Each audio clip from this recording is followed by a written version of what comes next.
All right. Hey, guys. So, this is a warning for parents, grandparents, and the like.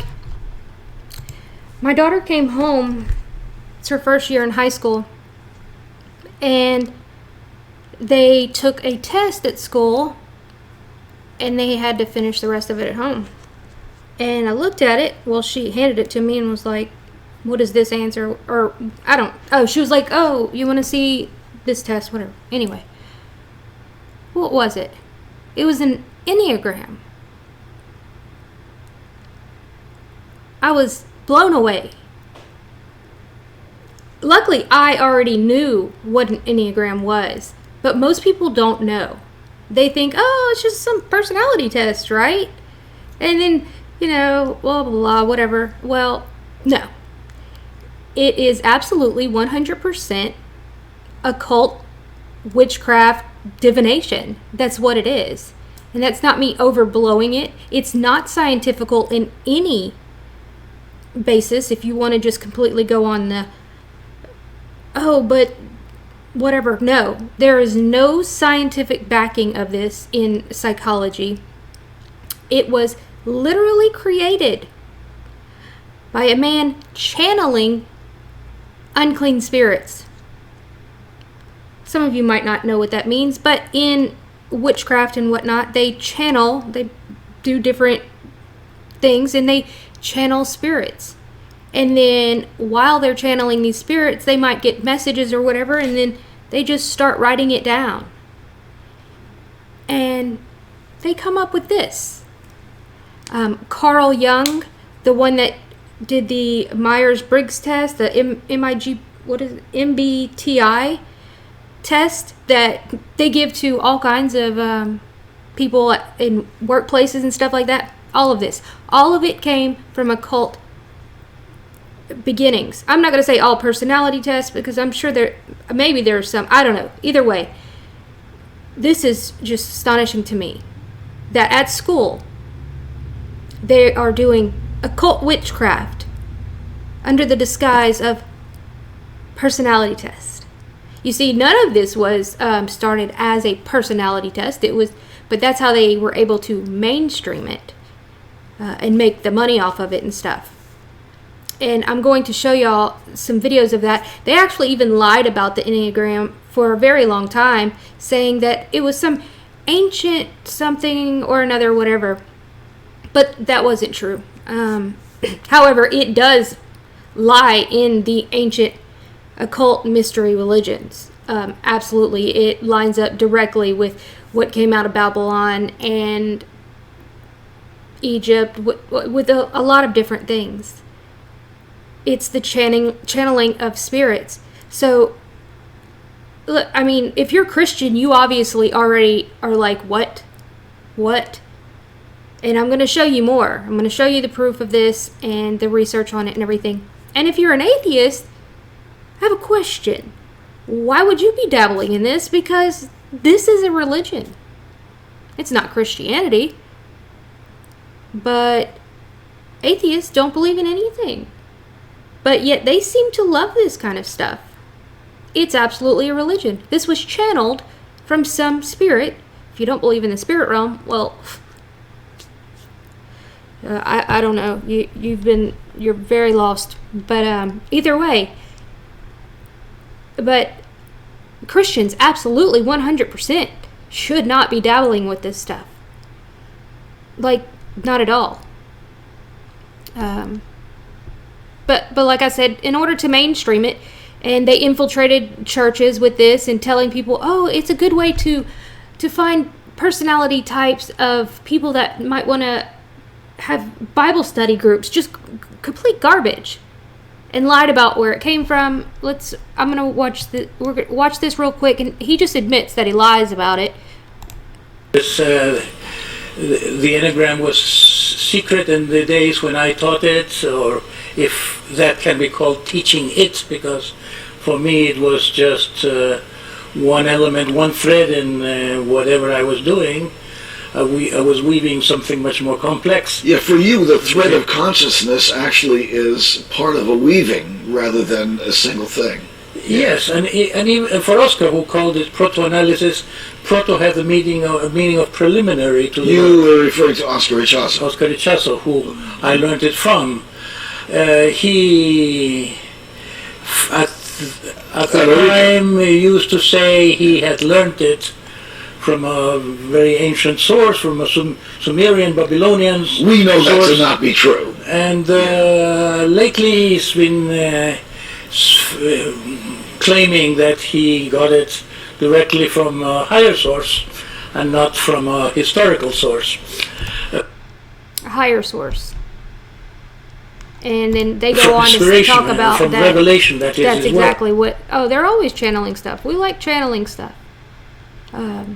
Okay, as a Christian, there's only one spirit that we should be listening to. That's the Holy Spirit. Not unclean spirits and not things that they derived. This was not produced in some college or something. This was a man that was literally channeling demons. And that's how it came about. And it's just like the what I was just saying, the MBTI personality thing. They have their separate roles. It's like the duality, the light versus the dark, above, below, as above, so below. I'm sure most of my normal viewers understand this, but I'm trying to make this to where I'm going to share it on Facebook because it's just astonishing that they're doing this in school. And this is what happens when we allow them to take the Bible out of school. Everything's just do it. That's fine. That's fine. You know, one of our founding fathers said, if the Bible is ever taken out of school, we will end up spending more on trying to prevent crime and on crime-related situations. And that's exactly what we're seeing. Our education system was built for one reason, and one reason only. So that children could learn to read the Bible. Because they knew that if a child was able to read the Bible and learn the Bible at a young age, that they would be successful, and not just monetarily, but in life. They wouldn't have all of these psychological issues, all of these things. That's why in the U.S. education was created. Our first school books it was a small type of Bible-like thing. It was called, I can't remember what it was called, but that's what they did. That's where it was from. And it's just weird how, since they've been able to push that Bible out, teenage pregnancy skyrocketed, unwed, people living together, crimes, suicides, pretty much across the board, completely shot up. And it's just crazy that they're doing this right in our faces. And I'm not blaming maybe she doesn't know, because a lot of people have been fooled by this Enneagram thing, as to believe that it's just some personality test. But you see, what happens is they get them in. That's the hook. Oh, take this. You're type number 1. You're type number 5. Whatever. And then you go start. Ooh, who else is type number this? And then it gets them in, and then they're dabbling in all of this nonsense. It's just It's very similar to a horoscope, and so any Christian would know that you can't. That's not something we dabble with either. And I'm sure most people, if they saw their kid bring some horoscope thing home, you'd be like, what's going on here?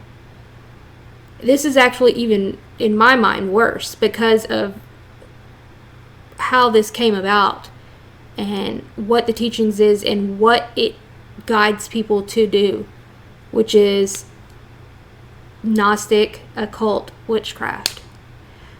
Let's go ahead and take a look at a man that was fooled by it himself, and so he's kind of made it his mission to expose this. There's two people actually that, and I will leave the link to Marciano Montegro. She was I guess a witch, you would consider. Now she's Christian. She's been born again. But she exposes this as well. And I will leave these links for her information. And then let's go ahead and watch what this other guy, actually, I don't know his name, but he was fooled by it. He even had a whole channel that was, it wasn't an Enneagram, but it was the INTJ or whatever. And then he found out that where this all came from, and he like just flipped out and stuff. And he's doing a great job exposing it and everything. But let's go ahead and take a look at that. This is a big concern. This is not acceptable in any manner. It's bad enough that they lie about the evolution garbage, which you have to believe that you were born of a rock soup, and apparently monkeys got on a raft and came from Africa on a raft to South America, because that's the only way their evolution model would work. I'm not kidding. That's actually what they believe. But I'm not going to get into that because evolution is just a joke. But, that's what they do.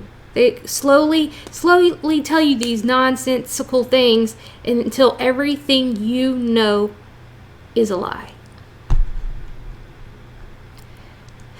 Let's go ahead and take a look at this guy that breaks down where all this comes from, because I think it's extremely important, especially for parents, grandparents that care about their children being exposed to such nonsense.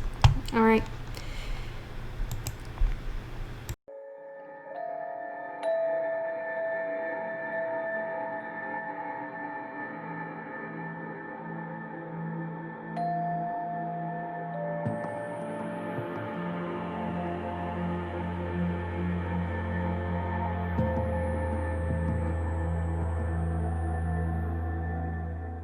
Most of you are familiar with the Myers-Briggs Type Indicator, a personality assessment based on Carl Jung's theory of psychological types. But could Jung's theory contain a hidden religious agenda? Let's find out. First, let's examine Jung's background, because his major theories came from his occult studies and demonic influence. Jung grew up in a religious home that was filled with bizarre supernatural experiences. Occult researcher Dave Hunt said that, quote, Carl Jung grew up in a haunted house where the poltergeist activity was so intense that his mother kept a daily journal of the spirit activity. This spiritual atmosphere clearly had a profound impact on Jung, and he soon developed an intense interest in studying religious concepts. However, he soon began to doubt the Christian religion in which he'd been raised, and he soon abandoned the faith and began to engage in occult practices. Jung held seances and even wrote his dissertation on the subject. He practiced alchemy, astrology, tarot cards, and even consulted horoscopes. He once wrote that, quote, in cases of difficult diagnosis, I usually get a horoscope. As you can tell, Carl Jung was a very scientific man. The I Ching divination method was also vital to Jung. In fact, this is still taught at most C.G. Jung institutes today, as evidenced by this course description, quote, it provides intensive teaching, individual attention, and small group work with what Jung called the whole practical use of the I Ching that he felt was a basic and necessary part of his psychology. So the basic and necessary part of this man's psychology is an ancient Chinese divination method? Yeah, let that sink in. But Carl Jung received his greatest insights from his trusted spirit guide named Philemon, who would sometimes address Carl Jung as Christ. Considering Jung's background, you can now understand that he got many of his concepts for his theory of psychological types from Eastern mysticism and through his occultism. First, consider how Jung took the four functions and arranged them as pairs of opposites. Intuition opposes sensation, and thinking opposes feeling. So if you have intuition as your dominant function like INTJs, then you'll have sensation as your inferior function. But why did Carl Jung arrange the functions as pairs of opposites like that? Because that's what the spirits told him to do. In his book, Memories, Dreams, Reflections, Jung describes an experience in which, quote, ghostly entities haunted his house and contacted him. Jung then describes a series of paranormal events, and all this crazy stuff starts happening. His children are seeing figures move across the room, and all of a sudden the doorbell rings, and it just keeps ringing nonstop. Everyone goes in there, but no one at the door. He can literally see the doorbell moving, and then they begin to speak to him through Philemon, and then he writes it down as the 7 Sermons to the Dead. And the spirits told Carl Jung some very interesting things. First, they tell Jung that we are made of pairs of opposites. The pairs of opposites are qualities of the pleroma, which are not, because each balanceth each. As we are the pleroma itself, we also have these qualities in us. This is why Jung sees everything as pairs of opposites. We have a male side, but we also have a female side. We have intuition, we have sensation, and so on and so forth. And this concept of pairs of opposites is a duality that makes up a fundamental teaching in mysticism and occultism.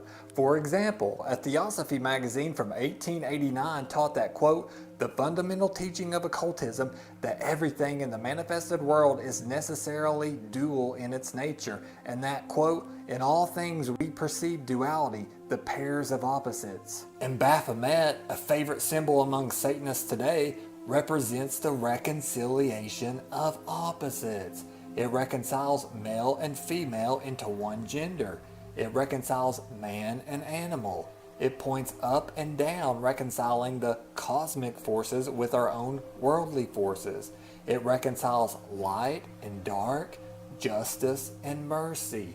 And the third eye pentagram represents the reconciliation of the 4 elements with the mysterious 5th element, spirit or the astral light. And it points up to the torch of illumination, which one supposedly experiences when the astral light is produced by the reconciliation of the opposites. Interestingly, Eliphas Levi, the man who created the symbol, also said the symbol represented the perfect social order that is supposedly found in socialism. And what is socialism and communism all about? The reconciliation of rich versus poor by abolishing private property.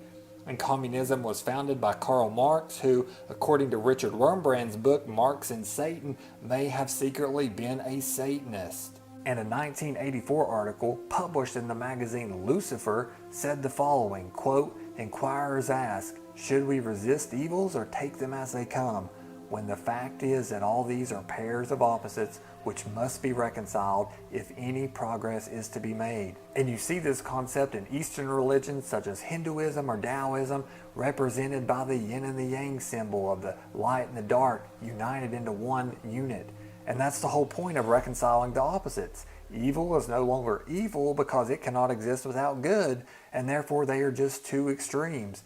In fact, you need to recognize your evil side and integrate it with your good side in perfect harmony, and balancing the opposites in your life will lead to power or liberation. Another thing the spirits taught Jung was that Abraxas was the highest god. Now, keep Abraxas in mind because I'm going to say something about him later in this video, but it's important to understand that Carl Jung is essentially a Gnostic. In fact, a man by the name of Dr. Chalquist read the Gnostics and Jung back to back, and he has written an in-depth research article about this on his website. And what he did was he took all of Jung's concepts and juxtapose those with the Gnostic teachings, and you can basically see that they line right up. Now, what do Gnostics generally believe? Well, Gnosticism comes from Kabbalah, and it parallels many concepts from Buddhism, Hinduism, etc. But generally, they think that the world has problems because it was created by a lesser ignorant God, usually defined as Jehovah of the Bible, go figure, who trapped matter, which is bad, with the spirit, which is good. And the ignorant God accidentally created most of us with a hidden spark of divinity, sometimes called the God within, the true self, or the ultimate reality. And through hidden knowledge, the gnosis, and self-discovery, which usually involves occult techniques, spirit guides, and reconciling your opposites, we can find our true self, the God within, the ultimate reality, whereby we can attain liberation or salvation. Now let's talk about the 4 functions. Jung described us as having perceiving functions, judging functions, and the psychic flow of energy of each function. Now compare that to Buddha's 5 skandhas or aggregates, which describe us as a collection of 5 changing processes. The processes of the physical body, of feelings, of perceptions, of responses, and the flow of consciousness that experiences them all. Jung even wrote a letter in which he correlated the skandhas to the 4 functions. But here's where it gets interesting, because Jung said that we have these 4 functions that come in pairs of opposites, and that there's tension between the functions, there's tension between the opposites. But when we begin to balance our functions, then a 5th function emerges. And you don't really hear about this 5th function very much on typology channels and so on. But the 5th function is called the transcendent function, and this unites the opposites together. Now, where does this concept come from of having 4 functions that are united together with a 5th function? Where does that come from? That has been the foundation of occultism for thousands of years. It's called the classical elements or elementalism. One occult website noted that if you're a newbie to occultism, you, quote, may want to begin with the 4 elements as they provide a general overview of the occult. And the idea is that all structures are comprised of 4 classical elements which can be balanced and united by a mysterious 5th element, sometimes called quintessence, ether, void, or spirit. In astrology, the zodiac types are grouped into 4 main element categories which correlate to 3 zodiac types or triplicities. The free ebook titled 4 Temperaments, Astrology and Personality Testing notes that, quote, the 4 elements were considered to be unstable and in tension with each other. It was believed that the 5th, though not seen, keeps the other elements bound together, though never in perfect balance. Yet the quintessence itself was thought to be the perfect balance. And the pentagram, a symbol associated with satanic rituals and occult practices, is often depicted as representing the 4 elements, with spirit or quintessence being the mysterious 5th element that reconciles the elements together. Many occult practitioners teach that developing your elements, just like developing your functions, will allow you to cast more powerful spells or contact more powerful spirits, which are represented by each of the cardinal points of the pentagram. In alchemy, the 4 elements made up everything, and creating a perfect balance of the 4 elements would produce the 5th element, often called the Philosopher's Stone, allowing them to transform lead into gold. The 5th element was also called the elixir of life, which supposedly brought about immortality. Empedocles, another occultist, correlated the 4 elements to 4 gods. The dominant element in your body, kind of like the dominant function in your mind, would produce personality traits that mirrored that of the corresponding god, and you could gain insight into yourself by worshiping or contacting that god according to esoteric teachings. By balancing the elements in your body, you could achieve greater health, wisdom, and experience the ultimate reality. The 4 humors of Hippocrates, as well as Galen's temperament theory, all contain the same basic premise of the classical elements, and many occult websites have associated Jung's 4 functions with the 4 elements, with one person noting that, quote, Carl Jung was the first modern psychologist to identify personality types based on the 4 elements. You'll even see that the Eastern mystic religions of Tibet, Japan, Greece, China, Hinduism, and even Buddhism all teach that the 4 elements are there and that they often present as a way of salvation or liberation. For example, quote, in early Buddhism, the 4 elements are a basis for understanding that leads one through the unbinding of rupa or materiality to the supreme state of pure emptiness or nirvana. But do you see how Carl Jung takes the concept of the pairs of opposites that the demons told him about, and he takes this concept of the 4 elements with the 5th function that unites them all together, both always taught as a foundation of occultism. He takes them and he rewords them a little bit, and then he puts his theory up within this framework so that without even knowing it, your mind is being conditioned to think in terms of opposites and to think in terms of these 4 elements that are opposing one another in intention and so forth. So he's teaching everyone occultism without people even realizing they're practicing occultism. Now this brings me to the 3rd thing that the spirits taught Jung, which is that unless we distinguish ourselves, we are, quote, given over to disillusion into nothingness, and that we must become distinct, a process they refer to as the principle of individuation. And the concepts of reconciling your opposites and individuation become so central to Carl Jung's theories that basically he spends the rest of his career fleshing them out. In fact, his book is not about psychological types so much, The full title of the book is Psychological Types, or The Psychology of Individuation. And that's what all this personality stuff is really about. It's about reconciling your opposites and Carl Jung's concept of individuation. Because you see, Carl Jung, he doesn't really care about going around typing people. Carl Jung is a clever salesman, because every clever salesman knows that if you want to sell a product to a buyer, you have to create the need in the buyer's mind, and then you sell them the product. So personality theory is the need, because it shows you you're broken. And then Carl Jung's going to fix you with his concept of individuation, because you see, according to Carl Jung, it's not a good thing that you are a personality type. I mean, if you're an INTJ or INTP or INFP, that's not a good thing, because somewhere along the line, some trauma happened to you or something happened, and you used to have your 4 elements or 4 functions all united, but something knocked them out of whack, and one of your cognitive functions bubbled to the top, and you had to rely on that one cognitive function more than the others, and then that knocked you off course and you lost your individuality, and now you're just a mere personality type. You're just one of 16 types or 9 types or whatever. And so Carl Jung's going to fix you with his individuation concept, and that's what the reconciling your opposites is all about, because when you go through individuation, you have to go through the process of reconciling every opposite you have. If you're a male, guess what? You have a female side that you have to develop in yourself. You have an unconscious mind, and you have to bridge that with your conscious mind. You have a dark side, you need to bridge that with your light side, and so on and so forth. And you go through all these things. And of course, you use occult methods like active imaginations, which is trying to induce hallucinations. You might come into contact with spirit guides to show you your true self, and dream interpretation, and all these occult techniques that Carl Jung would encourage people to use. And if you go through individuation right and do it the right way, then you win the grand prize. You become whole. You find wholeness, and you find the God within, and you find out that in fact, you are God. As one person put it, Jung's individuation, quote, is a journey to meet the self and at the same time to meet the divine. Jung himself wrote that the self might equally well be called the God within.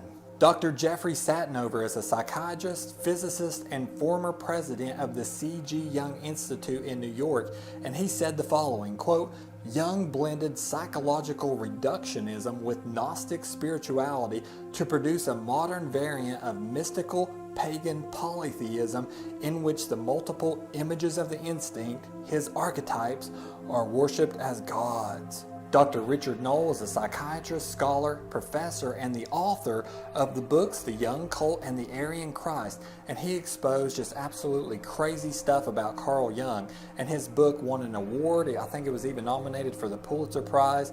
And in an interview, Knoll described an experience in which Jung became deified by Salome. He said that, quote, Jung himself admitted this was a deification experience and that it was absolutely essential for any personality transformation.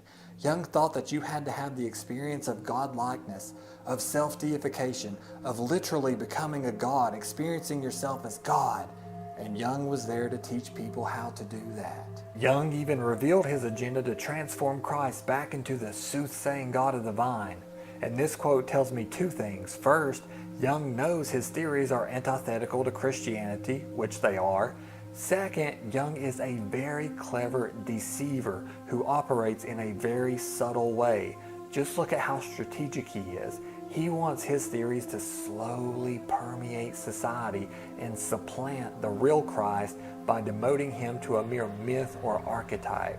And in the book The Other Worldview, Exposing Christianity's Greatest Threat, Peter Jones quotes one of Jung's private conversations with his own soul, aka Philemon, in which Jung was instructed to, quote, no longer be a Christian, and that his new calling would be, quote, the new religion and its proclamation.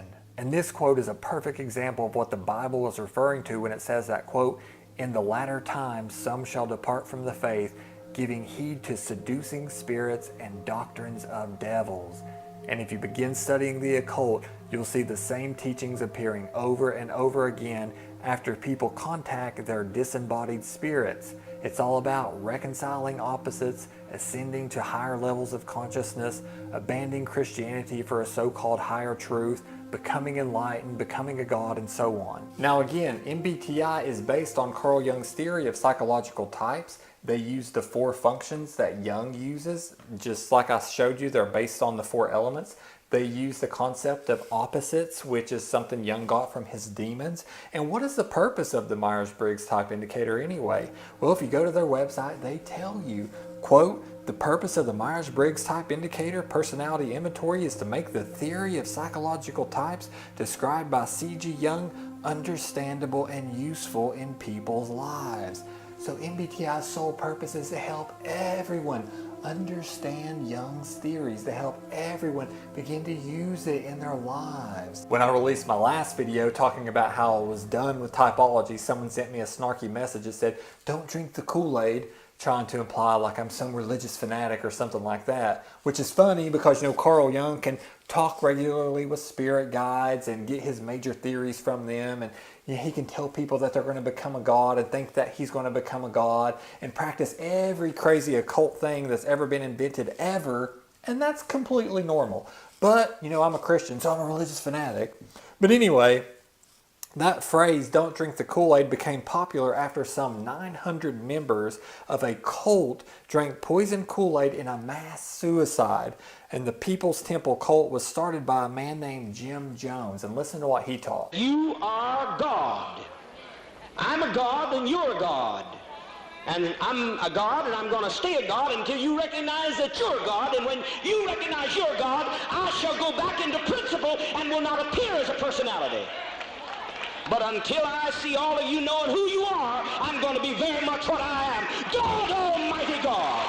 Did you see the parallels between what Jim Jones was teaching and what Carl Jung taught about finding the God within or being a God and all this sort of thing? Well, Jim Jones actually admitted one time to being an atheist and that most of his followers were atheists and they were also communists. And what Jim Jones would do is he would take the Bible and he would mix passages and teachings from the scriptures with Gnostic teachings and New Age teachings. And so he would deceive people in that way. And after he died, they said that he was registered in many New Age directories. Well, who's considered one of the fathers, if not the father, of the New Age movement? Carl Jung, because this whole you can become a god, the God within business that New Ageism is all about. The Enneagram is a personality system that was basically popularized by a man named George Gurdjieff, another highly influential man in the New Age movement. And it has roots in Gnosticism and mysticism, just like Jungian theory. And like Jung, George Gurdjieff, Oscar Ichazo, and Claudio Naranjo engaged in various forms of occultism, including hallucinations, meditation techniques, psychedelics, and contact with spirit guides. Now, the Enneagram types people into 9 different personality types, and it's based more on your fears and your motivations. And so the whole goal is for individuals to develop into healthy states in order to achieve liberation and awaken to the true self or the God within. Now, that phrase true self, it refers to God within or the Brahman force, and it's a phrase used in Eastern mysticism that is synonymous with the Atman. And the Atman is defined as the first principle, the true self of an individual beyond identification with phenomena, the essence of an individual. In order to obtain liberation, a human being must acquire self-knowledge, which is to realize that one's true self is identical with the transcendent self Brahman, the Hindu concept of God. You see the same teaching in all the esoteric religions. For example, Madame H.P. Blavatsky, co-founder of the occult organization known as the Theosophical Society, channeled spirits who taught her that we have a true divine self. In fact, look at what Theosophy teaches about the skandhas, which Jung himself correlated with his 4 functions. The skandhas are the karmic ingredients which constitute our personal self in each lifetime that we have.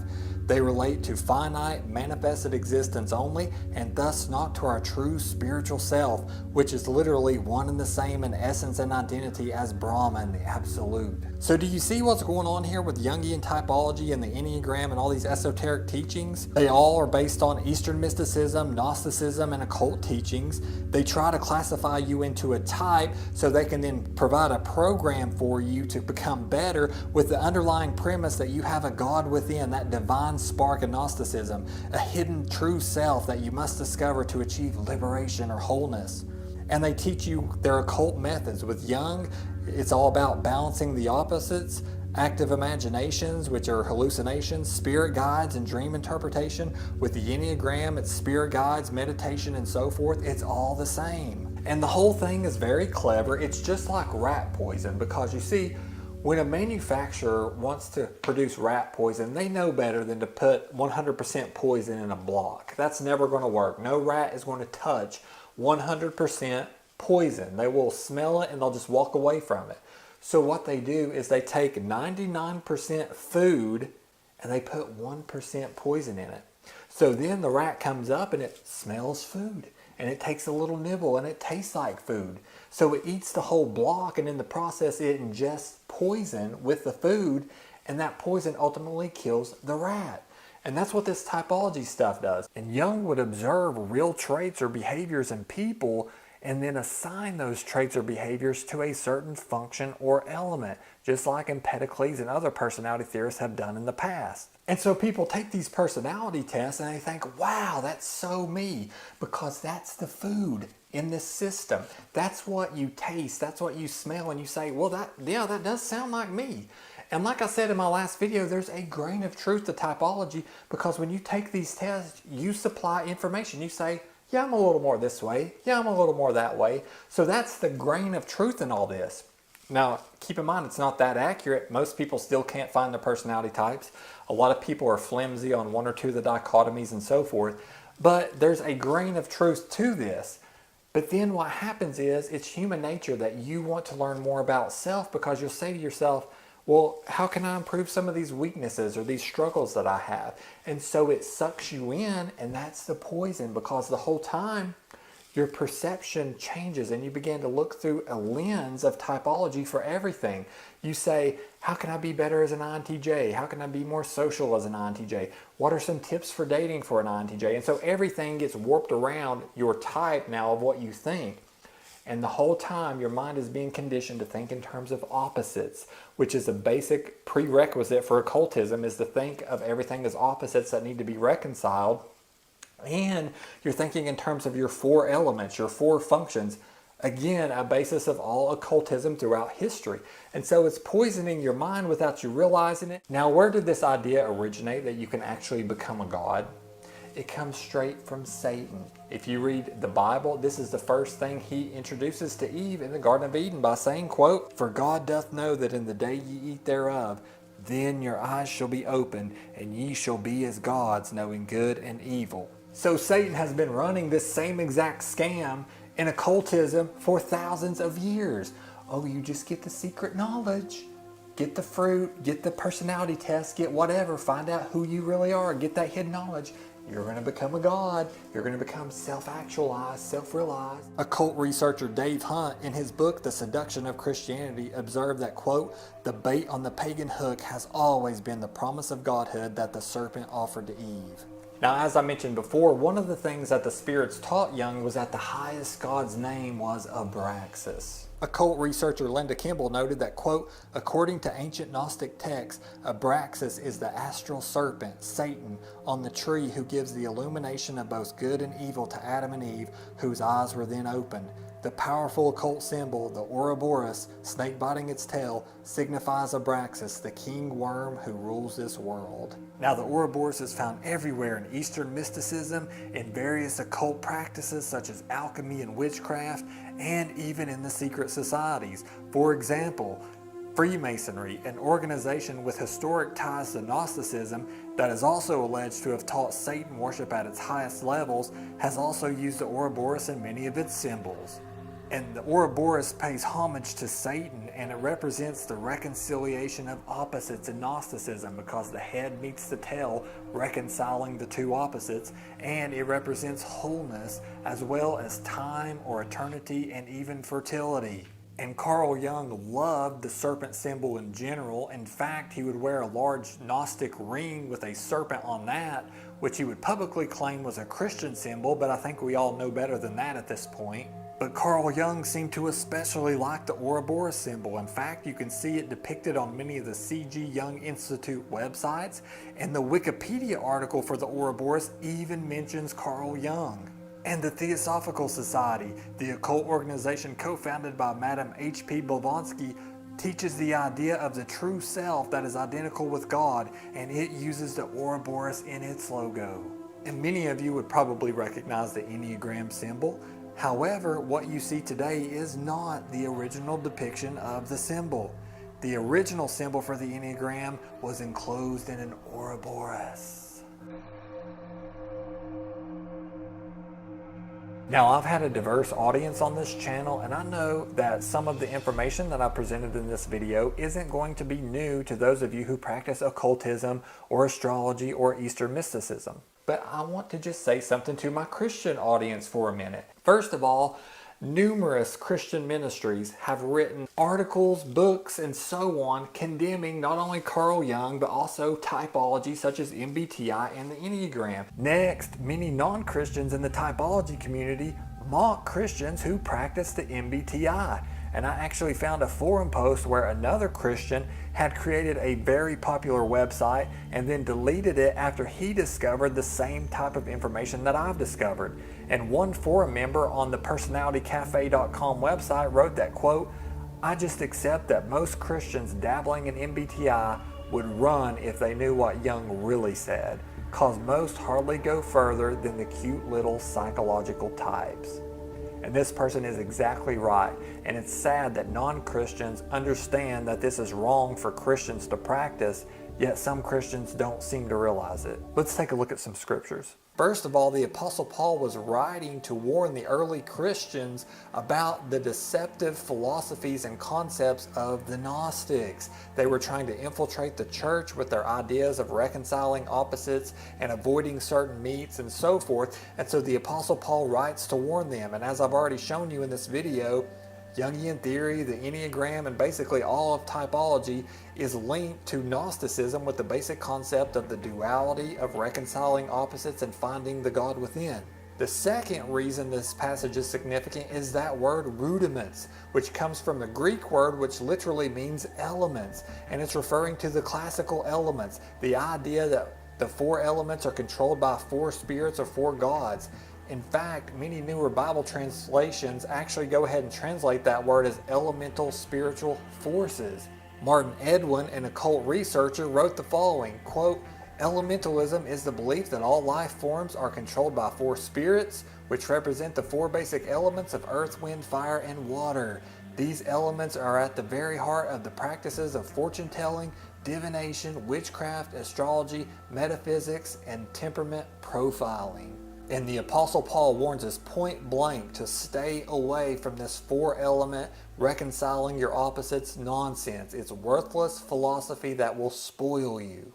Again, the four elements make up the basis of astrology, and the Bible warns against any kind of witchcraft or sorcery or astrology. Next, MBTI attempts to make predictions based on your personality type, and this is a form of divination based on mental processes. It's trying to predict the future or extrapolate certain information about you based on how you perceive the world and make judgments. And this is no different. It's basically modern day palm reading or elementalism. Oh, you're an INTJ? You'll probably want to study computer programming and marry an ENFP, according to a lot of these typology websites. And so while it may not feel like divination, reading someone's type, trying to find out their dominant element, their dominant function, and then predicting their careers, telling them their behaviors, their dating matches, their stresses, it's no different from astrology charts or palm reading or the I Ching. It's all divination based on the elements. Next, the Bible warns against contacting familiar spirits, and Jung and the Enneagram founders promote that as a concept to help you find your true self. Finally, the Bible says to examine ourselves, but only to see if we are living in the faith. Otherwise, we are to deny ourselves, take up the cross, and follow Jesus Christ. And our answers don't come from self-knowledge, but by knowledge of Jesus Christ as Lord, who paid the penalty for our sins by dying on the cross, so that whosoever believeth on him shall not perish, but have everlasting life. So let's just recap what we've learned. First, Jung abandons Christianity and has revealed his agenda to turn Christ back into the soothsaying God of the vine. He received information for his theories from demonic spirit guide, who also happened to mention that Abraxas, aka Satan, was the highest god, of course. His concepts parallel the fundamental teachings found in occultism and mysticism, including the pairs of opposites and the four classical elements. The premise of both Jungian theory and the Enneagram is that finding your true self, based on the Gnostic mystic view that you have a hidden God inside of you, will lead to liberation, to finding that you're a god or have a god within, which has always been the promise of Satan. MBTI is based on Jung's theory, uses his functions and pairs of opposites, and states that their purpose is to make Jung's theory easy to understand and useful in people's lives. In my opinion, to promote or teach MBTI is to promote Jung, which is to promote occultism and an antichrist agenda. Finally, because people choose which options on a personality test fit them best, of course there's going to be a small grain of truth to it, what I call the food, which is where people get confused and sucked into this, but it's not that accurate. That's why people are constantly mistyping and changing their types.